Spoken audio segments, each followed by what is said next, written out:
Mastering the art of passive voice. Avoiding common mistakes. Hello everyone, and welcome to our lesson on mastering the English language. Today, we're diving into the world of passive voice, focusing on a topic many learners find a bit tricky: how to avoid inappropriate use of passive voice. We've all been there, crafting a sentence and thinking, is this the right time to use the passive voice? Well, you're in the right place to find out. Before we can avoid misuse, we need to make sure we really understand what the passive voice is. In a nutshell, passive voice is when the object of an action becomes the subject of a sentence. For example, the ball was kicked by me, instead of, I kicked the ball. It has its time and place, but overuse or incorrect use of passive voice can make your sentences sound vague or confusing. So, when is it inappropriate to use the passive voice? It's generally inappropriate when it 1. Obscures the subject performing the action. If it's important to know who or what is performing the action, using the passive voice can cause confusion. For instance, the cake was eaten doesn't tell us who ate the cake. A better sentence would be, John ate the cake. 2. Makes sentences unnecessarily complex.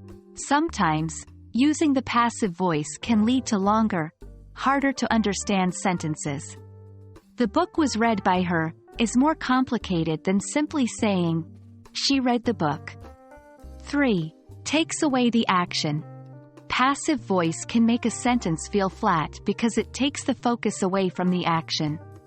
For example, the game was won by us doesn't have the same energy as, we won the game. Let's do some practice. Try identifying the inappropriate uses of passive voice in these sentences. 1. The song was sung beautifully by her. 2. The solution was provided by him. 3. The picture was painted by my little sister. Did you get them? All of these sentences would be better in active voice, with the subject performing the action. Here are some tips to help you avoid misusing the passive voice. 1.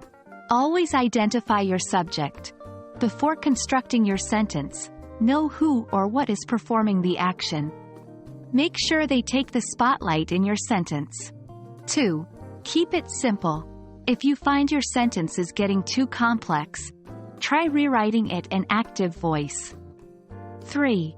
Focus on the action. Remember, people like reading about things happening. Don't take the action out of your sentence with unnecessary passive voice. And that's a wrap on avoiding inappropriate use of passive voice. Remember, it's all about keeping your sentences clear, concise, and full of action. We hope this lesson has been helpful for you. Keep practicing and you'll be a master of the passive voice in no time. Until our next lesson, keep up the good work, and happy learning.